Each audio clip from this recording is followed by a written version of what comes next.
Hi అండి. ఈరోజు టిఫిన్‌లోకి నేను ఉప్మా రవ్వ చేస్తున్నా. ఈ ఉప్మా రవ్వ చేసుడు కూడా పెద్ద ప్రాసెస్ ఏం కాదండి. మ్యాగీ చేసుకున్నంత ఈజీగా అంతే టైంలో చేసుకోవచ్చు. ఫస్ట్ పొయ్యి మీద ఒక దాంట్లో గిన్నెలో నీళ్ళు వేడి చేసుకోండి. ఇంకో దాని మీద ఒక బాండీ పెట్టుకోండి. ఆ బాండీ వేడైన తర్వాత కాస్త ఆయిల్, గీ వేసుకోండి. అది వేడయ్యేసరికి పచ్చిమిర్చి, ఆనియన్ తరుక్కొని పెట్టుకోండి. అది వేడైన తర్వాత కాస్త ఆవాలు, జీలకర్ర వేసుకోండి. అవి కాస్త వేగిన తర్వాత పచ్చిమిర్చి, ఆనియన్ అందులో వేసి కాస్త కరివేపాకు కూడా వేసి మంచిగా ఫ్రై చేసుకోండి. అది కాస్త మంచిగా ఫ్రై అయిన తర్వాత కొన్ని పల్లీలు, రుచికి తగ్గట్టుగా కాస్త ఉప్పు వేసుకొని మంచిగా ఫ్రై చేసుకోండి.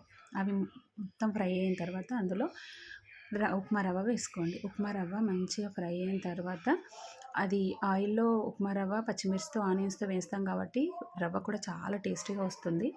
అలా ఫ్రై అయిన ఉప్మా రవ్వలో పక్కన బాండీలో పెట్టుకున్న వేడి నీళ్ళు ఏవైతే ఉన్నాయో ఈ రవ్వకి సరిపడా వేసుకొని కలుపుకోండి.